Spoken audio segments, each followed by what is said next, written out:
Alright, Chapter 13, Slavery. Alright, antebellum, by the way, is pre-war, so they were looking at the pre-war South. Many of the northern states and territories had already voluntarily gotten rid of slavery through emancipation, even through the Missouri Compromise, 1820, 3630 line, everything north of that not having slavery. The lower South was an economy based on cotton, very dependent on it. Slave labor was essential to the plantation economy. 90% of those who were slaves worked on farms or plantations and usually make up half the population in the lower South. Upper South is a more mixed economy. Cotton, tobacco, very hard to sustain, drains the soil, so they start to diversify with wheat, corn, and livestock. And whites are going to now outnumber slaves 3-1, so much heavier presence of slaves in the South. Lower South, Upper South had less dependence on slavery, a decreased demand, and so they're going to actually make a lot of their money by selling slaves through the slave trade. We'll get to that later. So there's population charts. Again, I'm going to just click through picture slides real quick. All right, economic adjustment at this point. You have mixed farming in Virginia, Maryland. They need less labor and more capital. Tobacco farming was waning. Market was unstable and rapidly exhausting the land, so many are going to move towards other crops. Wheat and tobacco was moving westward. Upper South is going to sell a lot of their slaves to the South. Slave trade was key to success. Natural increase, more capital, because at this time, a slave was worth up to about $2,000, which is about $40,000 or so in today's money. And so a lot of money to be made. Upper South states kind of take on more characteristics of the North with developing their industry.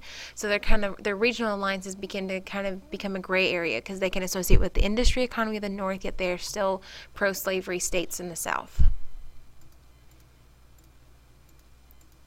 This is a good one to see the changes in cotton production with the new kinds of cotton, how it explodes to the South from 1820 to 1860. U.S. ends up being the main provider for cotton for the world, at least at this point. Agriculture was the foundation of the Southern economy. Many cash crops, tobacco, rice, sugar. Short staple cotton was something that's going to drive the cotton boom. It's something that can grow almost anywhere. It's more durable, hardier, coarser version of cotton. It's harder to cultivate, harder to separate the seeds. With the cotton gin, pretty much solves that problem. The cotton gin improves the harvest, allows them to plant more cotton, and because they can plant more, that means they can have more labor, which means they can have more profit, so it's actually going to increase the demand of slavery. Cotton gin does not decrease the need of slaves, but actually increases. Cotton required year-round cultivation, weeding, chopping, management of that crop, so number of slaves goes from 1 million in 1800 to 4 million in 1860. Most of the increase from natural increase, but some are smuggled into the South. In the Deep South, slaves made up about 75% of the population. Westward expansion opens more land to cotton. The Cotton Belt in Georgia, South Carolina, then Alabama, Mississippi, Arkansas, Louisiana, East Texas.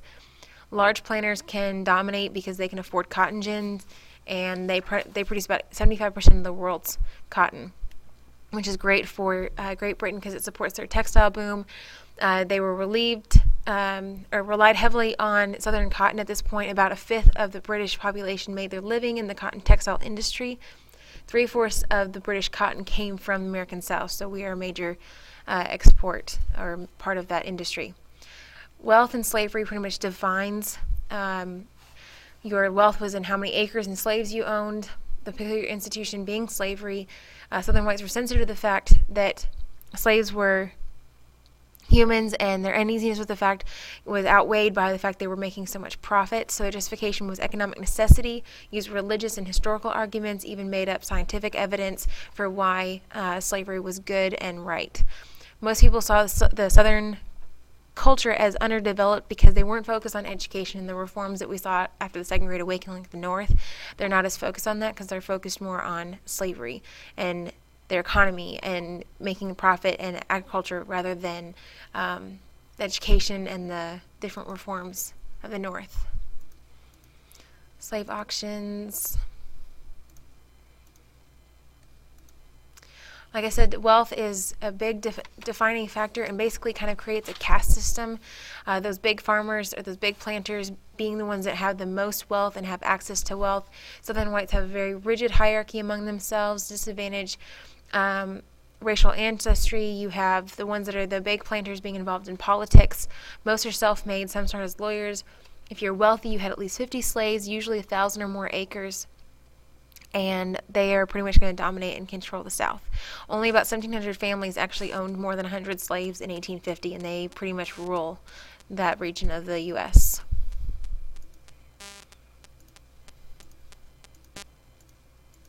Those that lived like Gone with the Wind, the elegant houses, carriages, dueling, dancing, women learning French and piano, the social graces, that only happened in a very, very small percentage. All right, planters had a very paternalistic view of their slaves. They kind of see them as extended family. The standard of living was better than those that were in Central America or in different islands south of us. In the U.S., it was a better standard of living. Economic and management of slaves, various venues for them to work. Most slaves were employed doing whatever their masters demanded of them, most of them working in the fields, but some in a variety of house servants, factories, construction gangs. Many sold from the upper South, the cotton-rich deep South. If you were lucky enough to learn a trade, that would help you later on when it came time to find a different job after emancipation. Most slaves were managed by overseers who were going to use the violent coercion, fear of force versus natural obedience, lots of swift and harsh punishment for not working enough or disobedience or trying to run away. Several different slave laws, fugitive slave law, allowing for slaves to be returned to their masters. Small farmers, the conditions for small farms for slaves was usually a lot worse, or it could be good, but for the most part it was worse. There's less culture, kinship like you would see on the plantations. Plantations had better food, better shelter. You had to, if you were on a smaller farm or a poorer farm, you had to sleep in a loft or a shed. Very modest living. And if you had a harsh slave owner, that meant you had the brunt of the brutality. Economic obstacles: the South doesn't have access to canals, are pretty much non-existent. Railroads are expanding, but not very rapidly. They're not as well knit together as you would see in the North. Principal means for transportation was water, and so you don't have a really good way for their economy to grow as fast and as rapidly as in the North.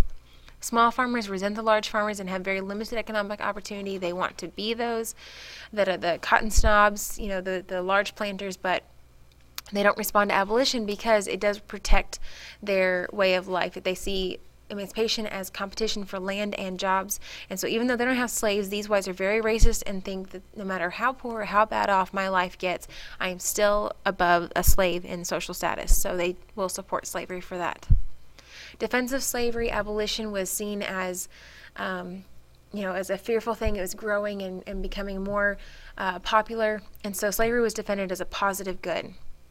They saw slavery as used a lot of scientific evidence to say Africans were inferior, took Bible references saying be obedient to your masters out of scripture, and said it's more humane, it's better because we give you food and shelter versus if you were trying to get a job up north and in the factories you have to be worried about paying rent and feeding your family, and here you don't have to worry about that. You just work, so you should be grateful. Any opposition, like Cassius Clay, a Southern abolitionist, was forced out by threats. Hinton Helper's book, The Impending Crisis of the South, appealed to resist the planter regime, took it from an economic standpoint. Pretty much anybody who was opposed to it, though, is going to be kicked out. Any rebellion that was tried was unsuccessful. A few of the major ones, Gabriel Prosser. An open rebellion was the most dramatic, but they weren't successful. Gabriel Prosser was a Virginia slave, got a large group together, marched on Richmond. Didn't take any people, but it wasn't successful. They were stopped. Denmark Vesey organized the free blacks to try and seize the local armories where you keep weapons and arm the slave population and take over Charleston. They were stopped as well. Nat Turner, same thing. He was a preacher who thought he was ordained by God to rise up against slavery, and so got a group together, went plantation to plantation, killing any white person they saw, and they were able to kill about 60, or a little over 60, before they were stopped. Everyone with them was killed. Nat Turner got away for a little while, but then was caught later and executed. Ways to do a less than forceful resistance: work-related, faking illness, work slowdowns, destroying tools on the farms, poisoning your masters was one way, running away, Underground Railroad. Let me just clarify, that's not actually underground. I know there's been lots of confusion. Just clarifying that one. Stories like Brer Rabbit, the defenseless animal becoming or overcoming the stronger one through cunning and deceit. Religion, another big way. Lots of stories and preaching.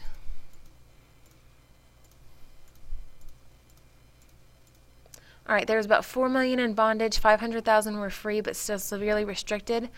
Some that had been emancipated early by Upper South might have done so after the American Revolution, like the northern states. Some by slave owners, usually the mulattoes or the child of a white owner and a black mistress were set free.